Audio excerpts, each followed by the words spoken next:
vous allez l'écouter. C'est quelqu'un, pratiquement comme Tarkouchi, vu que Ayman, il a fait ses études à Sousse, à la faculté des lettres de Sousse, ancien étudiant de l'université de Sousse. Et il vient de soutenir une thèse il n'y a pas longtemps, justement, à Sousse, Kevel Gzeda. Et il est enseignant, bien sûr, depuis des années. Il enseigne le français. Il est poète de littérature française.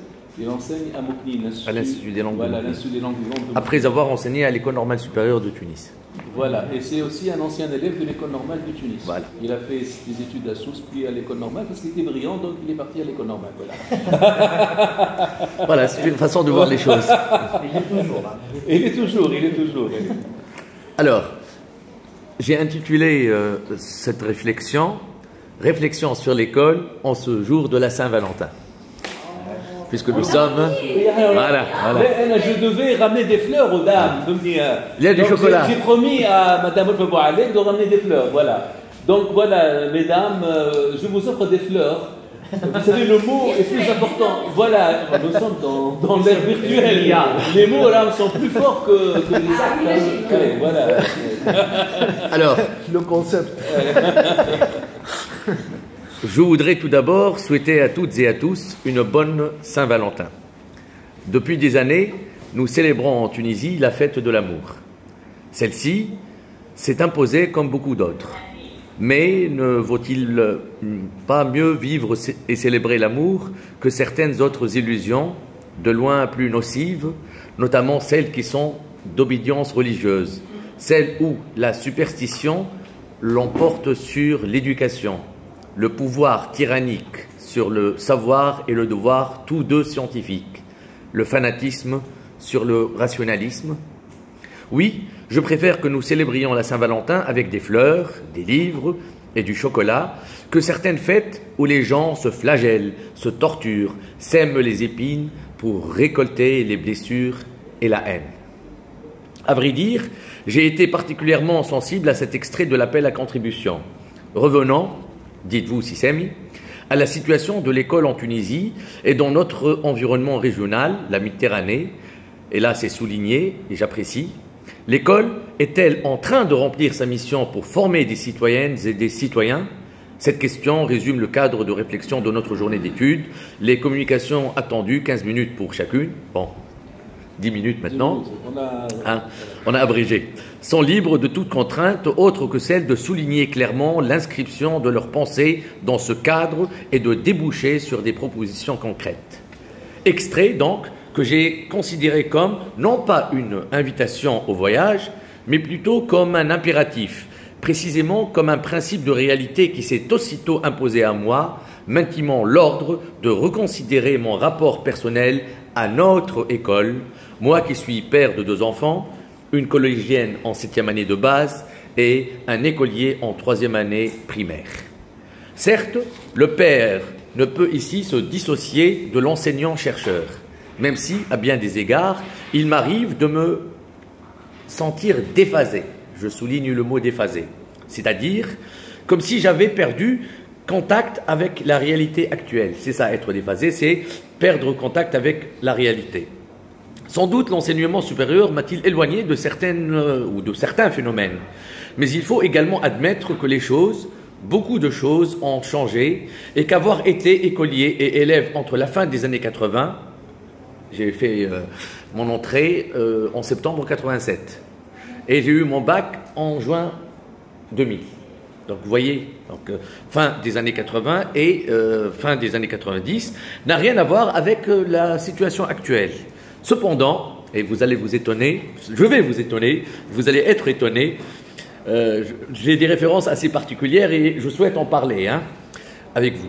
Cependant, comme l'écrit Léon Trotsky dans Ma vie, vous savez, Trotsky, le grand révolutionnaire, le père de l'armée rouge, etc., a entre autres écrit 2 livres importants, un journal d'exil et Ma vie, qui est une autobiographie que que j'invite tout le monde à lire parce que c'est le parcours d'un grand intellectuel, mais d'un intellectuel qui a vécu 1000 vies, pas dans une seule, mais 1000 vies presque dans une journée. C'était quelqu'un d'hyperactif, un grand lecteur, un grand stratège, un grand intellectuel, et comment l'homme qu'il était, qui plus est juif, etc., a fait ce qu'il a fait et il a fini assassiné, comme on le sait, au Mexique dans les années 40.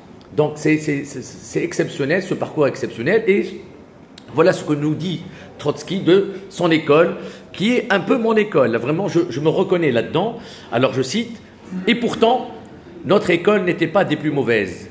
Elle m'a appris quelque chose. Elle m'a donné des connaissances élémentaires, l'habitude d'un travail méthodique et de la discipline extérieure. J'eus besoin de tout cela dans la suite.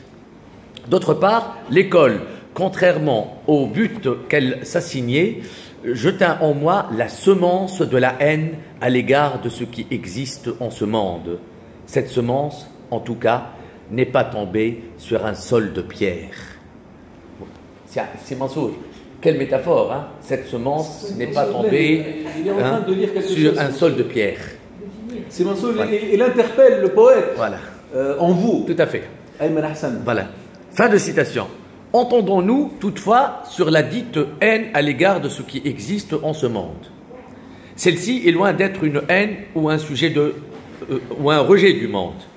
Bien au contraire. Il s'agit d'un sentiment de révolte à l'égard de ce qui, en ce monde, peut être considéré comme normal ou naturel. C'est autrement dit un rejet de l'acceptation et du consentement.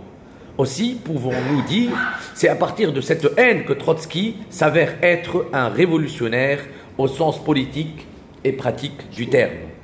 Or, c'est peut-être ce refus qu'il faut désormais partir pour repenser l'école. Ça va?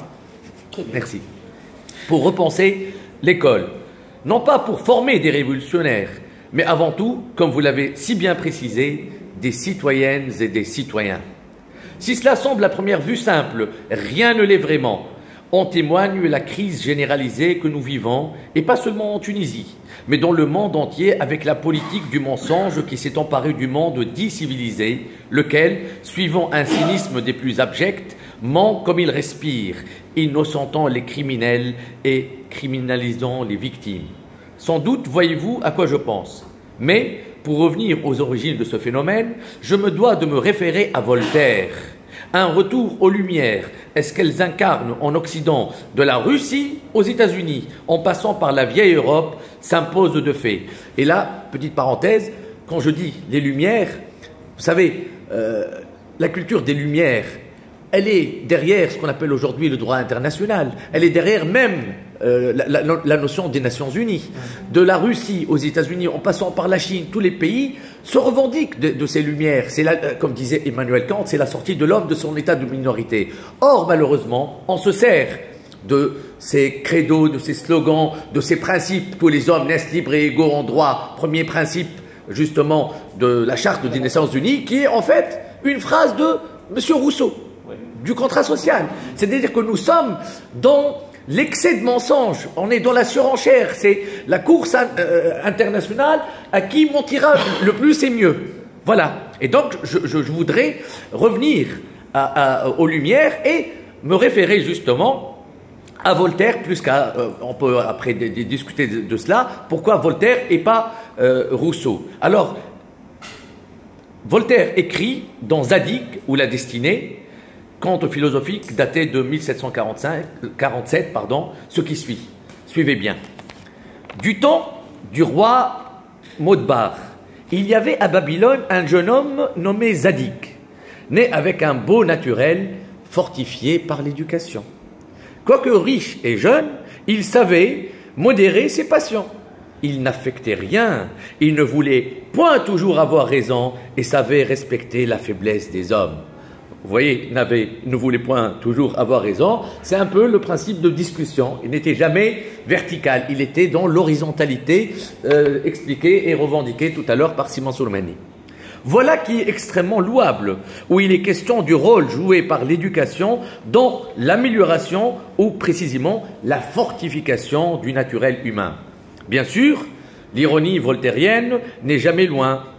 Et nous ne pouvons pas ne pas nous interroger sur les véritables intentions du philosophe. Mais, quelques pages plus loin, nous lisons ceci qui risquera d'être décisif. Je cite, « Il fit sentir à tout le monde le pouvoir sacré des lois et ne fit sentir à personne le poids de sa dignité. Il ne gêna point les voix du divan, le divan c'est-à-dire diwan, donc l'appareil politique en quelque sorte. Et chaque vizir pouvait avoir un avis sans lui déplaire. Quand il jugeait une affaire, ce n'était pas lui qui jugeait, c'était la loi. Mais quand elle était trop sévère, il la tempérait. Et quand on manquait de loi, son équité en faisait qu'on aurait prise pour celle de Zoroastre. C'est-à-dire il était tellement brillant qu'il inventait des lois qui pouvaient être assimilées à la religion officielle. Zoroastre, ou ça pourrait être le prophète Mohammed, ou le Christ, ou que sais-je encore. C'est de lui que les nations tiennent ce grand principe. Et là, je vous invite à respirer un bon coup parce que ça va être décisif. Qu'il vaut mieux hasarder de sauver un coupable que de condamner un innocent. Il croyait que les lois étaient faites pour secourir les citoyens autant que pour les intimider. Son principal talent était de démêler la vérité que tous les hommes cherchent à obscurcir. Fin de citation. Les figures de Zoroastre, le prophète, et de l'homme Zadig, s'entremêlant volontairement un instant dans le texte, Voltaire nous dévoile enfin sa vision humaine, trop humaine. À partir de là, j'aimerais poser cette question que j'adresse à toutes et à tous en ce jour de la fête de l'amour. 2 points. Notre école en Tunisie, au sens générique du terme, école, université, etc., etc., favorise-t-elle le principe universel de la présomption d'innocence ou bien, comme tout l'indique, le jugement à l'emporte-pièce et le lynchage réel et virtuel? Tout le monde étant coupable de je ne sais quoi, selon l'admirable expression de Vladimir Jankélévitch. Et pourtant, tout le monde appelle à la peine capitale dès qu'un malheur a lieu quelque part. Regardez Facebook. Dès qu'il y a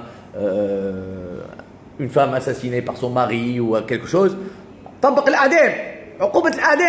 etc. Et ça devient c'est hystérique, tout à fait. C'est le mot. Regardez bien sûr, je suis contre cela. Mais en même temps, il faut modérer, il faut mettre de l'eau dans son vin, comme on dit. Voilà. Alors, le puritanisme, qui plus est faux, dans ce targue certaines et certains, ne l'est-il pas, ou n'est-il pas le masque de l'arabe, le masr, c'est-à-dire comédie avec travestissement qui s'applique à un changement d'apparence avec une valeur proche de celle du terme grec de métamorphose. Masr vient du verbe sakhira, tourner en dérision, moquer, ce qui fait de nous, envers et contre nous-mêmes, un véritable objet de moquerie. Oui, nous devons apprendre à nous démasquer et à rire de nous-mêmes pour sortir de l'état chaotique et catastrophique dans lequel nous ne cessons de nous embourber. L'école, par les lettres, les arts, les sciences et bien sûr la philosophie, doit nous y contraindre amoureusement. Donc mon avis, ma proposition, en Tunisie en tout cas, et je l'ai dit hier à Sifat Hedrik, c'est quoi la philosophie? C'est l'amour de la sagesse. Philo, Sophia, Hubb al-Hakma. Si l'on veut vraiment en Tunisie sortir un peu la tête de l'eau, ça serait d'imposer une forme d'éducation de la philosophie dès les premières classes, dès les classes maternelles, avec les échecs, avec l'appropriation des sciences. Parce que si on continue sur cette lancée avec l'intelligence artificielle, et je le vois avec mes enfants, hein, on les contrôle, etc., mais c'est plus fort que nous. Il y a, comme on dit en arabe, c'est une sorte de typhon, de tsunami qui va nous ravager et on n'a pas les moyens, surtout avec nos propres moyens, de gérer et surtout de contrôler tout cela. Je ne suis pas pour le contrôle, je ne suis pas pour justement ce qu'on appelle la castration, mais il faut un minimum d'autorité. Et nous le voyons avec ces élèves qui agressent les enseignants, avec ces enseignants agressés et par même le professeur d'éducation islamique dernièrement à Cheb qui s'est suicidé, qui s'est immolé par le feu. Franchement, moi en tant qu'enseignant, je sais de quoi nous sommes à la fois coupables, quelque part, mais aussi de quoi nous sommes victimes. Donc, il faut faire attention, d'accord. L'apprenant est au cœur, ou doit être au cœur de la pédagogie, de l'enseignement, mais aussi faites gaffe aux enseignants parce que regardez, hein, nous y laissons des plumes et si nous avons choisi ce travail, ce n'est pas parce qu'on devient riche en enseignant. Il y a une autre forme de richesse intellectuelle, humaine, spirituelle, etc. Mais parce que nous aimons l'enseignement et nous y croyons. Donc voilà, en ce jour de la Saint-Valentin, c'est une réflexion et ce sont des questions que je pose à toutes et à tous. Je vous remercie. Merci. Et d'ailleurs, moi, quand je l'ai envoyé mon